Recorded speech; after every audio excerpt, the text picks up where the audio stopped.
They're a challenging fish. Yeah, out on those deep pins. Yeah, an incredible fight. An incredible fight. I hate rugby. I fucking hate rugby. Yeah, not a big fan of rugby.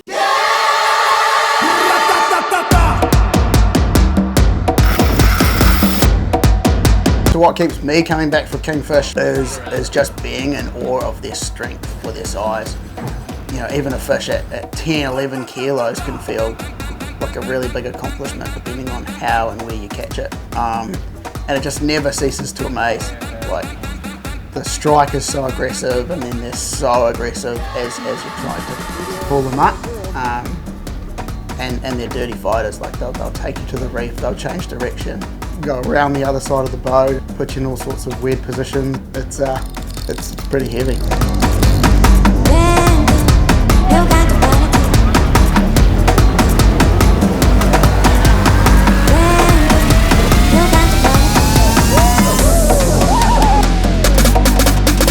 It's not an addiction, it's not something, it's just a complete lifestyle for me. It's who I am, it's what I do, it's me until I die. I couldn't hold down a normal job outside of fishing because all I would be doing is thinking about fishing, and so that's pretty much me.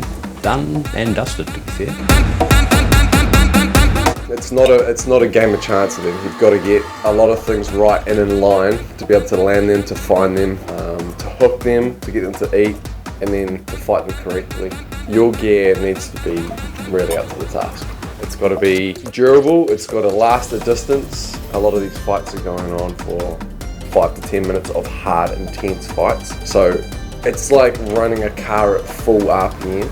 You've got to have gear that does the same and can handle that. And yeah, it demands good gear, it demands good knots, good connections between braid and leader. Obviously a good angler, hooks that don't fail, that don't bend, swivels that don't pop. All the small components that add up to that final result.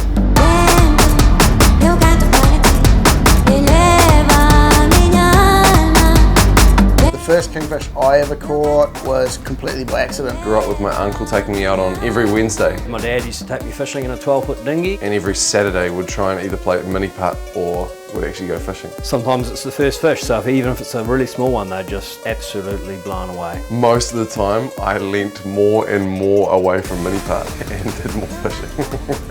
I can't fucking bit of mini putt though. To have like a really good mate on board and Finn, have him driving, and sort of but for a time that we were running along the edge of the reef at about 8-9 meters of water. All the nerves are on, the adrenaline's going. It was pretty special to get that up on my birthday, which you don't generally, or didn't really think about at the time, but very, very special either way.